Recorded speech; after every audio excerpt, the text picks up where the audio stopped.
might need to move to Atlantis. Was Pochettino lucky in the tactical battle against Flick? PSG 0, Bayern Munich 1, a second leg tactical analysis. For cheap good quality football jerseys, go over to www.jerseyfever.com, a link will be left in the description, and use code atlantisfootball to get 5% off. Before I get into the analysis, just give me 30 seconds to tell you about the OneFootball app, because this is the app I use to keep up to date with the latest circulating transfer rumours, and I find the match section on their app incredibly useful as well, as they have stats from matches from pretty much every league in the world, which is great for keeping up to date with the leagues, teams and players that you aren't able to watch as much as you would like. If you like this channel, you'll definitely love this app, and you'll be helping to support the channel directly, so click the link in the description to get the OneFootball app. So going into the game, Pochettino lined up his PSG side in a 4-2-3-1 system, with Navas in goal, Danilo Pereira slotting in at centre back alongside Kimpembe, with Diallo at left back, Dagba at right back, Paredes and Gay in the midfield double pivot, with Draxler starting from the left of the attacking midfield three, Neymar playing centrally, and Di Maria playing from the right, with Mbappe starting as a centre forward. Hans-Dieter Flick also set up his side in a 4-2-3-1 with Neuer in goal, Davies and Pavard the fullbacks either side of the two centre-backs, Jerome Boateng and Lucas Hernandez as David Alaba started in the midfield double pivot alongside Kimmich, with Müller in front of them, Coman starting from the left, Sané from the right, and Eric Chupo Moting starting as a centre forward. From the start of the game, we saw that PSG adopted a similar strategy to the one they used against Barcelona. They defended passively in a 4-4-2 shape, allowing Bayern Munich to have the ball until they reached the PSG half. Gay and Paredes were man-to-man pressing the Bayern midfield double pivot of Kimmich and Alaba, with Gay following Alaba into a deep midfield position when the Austrian pushed up the pitch. Bayern used a 2-3-4-1 shape in possession, with the fullbacks sitting relatively deep in the build-up phase and even in the middle third, with Kimmich usually dropping deeper to receive the ball, with Alaba holding a higher position.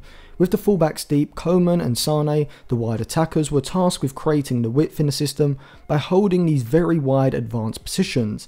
Hans-Dieter Flick probably did this in order to stretch the PSG back line, but also with the fullbacks deep, this would stretch PSG's midfield line, potentially opening up space between the PSG wide midfielders and central midfielders for Müller and Alaba to receive the ball in. Bayern defended in a 4-4-2 shape, but pressed a lot more assertively higher up the pitch than PSG did, having Müller and Chupo Moting press the centre-backs and Navas, with the central midfielders pushing up onto PSG's central midfielders, cutting the passing lanes in field and forcing PSG long to Mbappe and Neymar or out to the fullbacks. PSG in possession were using a 2-4-3-1 kind of shape, with Paredes and Gay sitting behind the play in the double pivot, with Neymar, Di Maria and Draxler floating between the lines, and Mbappe retained a higher position either centrally or floating over to the left side. However, a difference between the sides was that PSG were trying to transition their attacks a lot quicker than Bayern Munich were, who were trying to use a more methodical, possession-oriented approach. But with Bayern Munich's press high and coordinated, PSG weren't able to progress the ball up the pitch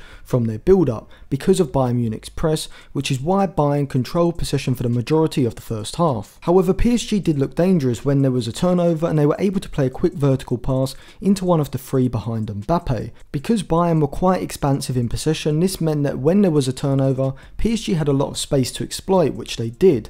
As soon as the ball was won back, we'd see Mbappe spinning out to make a run down the channel, in behind the very high Bayern back line, and this led to Neymar's early chance around the 25th minute. The problem with Bayern in the first half was that they didn't transition the attack quickly enough when they won the ball back, which would allow PSG's midfield to get back behind the ball. I also thought Flick should have instructed Pavard and Alphonso Davies, the fullbacks, to stretch the pitch by staying high and wide.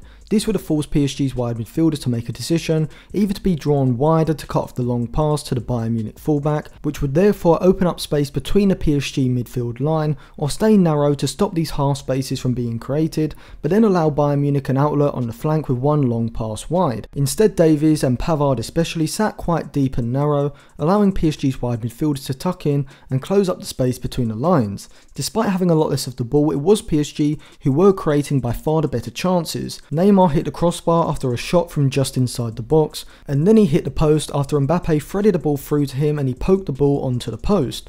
Mbappe was a constant threat, making runs in behind, and PSG's aim was to win the ball back and get the ball into one of the players between the lines and have Mbappe racing in behind the Bayern back line down the channels, which was extremely effective at progressing the ball into the final third. However, it was Bayern Munich who got the breakthrough despite PSG's chances. we saw Alaba making an underlapping run inside Coman down the left flank. Even though the pass initially wasn't played into Alaba, when the cross was knocked back to him by Müller, Alaba was positioned in a shooting position because of his run ahead of the ball. His shot is knocked up into the air by Navas' save, and Chupo Moting is able to beat Kimpembe in the aerial duel to head the ball over the line. So going into half-time, Bayern Munich had the lead but struggled to create much apart from that, desperately missing Lewandowski's interplay outside of the box, with Moting not having the same movement and quick interplay to draw defenders out of the back line and play quick passes to then progress the ball into the box. PSG on the other hand seemed perfectly poised to create as soon as they won the ball back, as they had the pace and vision for those quick vertical passes to exploit Bayern Munich almost at will. This was reflected with Bayern Munich having an XG of 1.14 at halftime,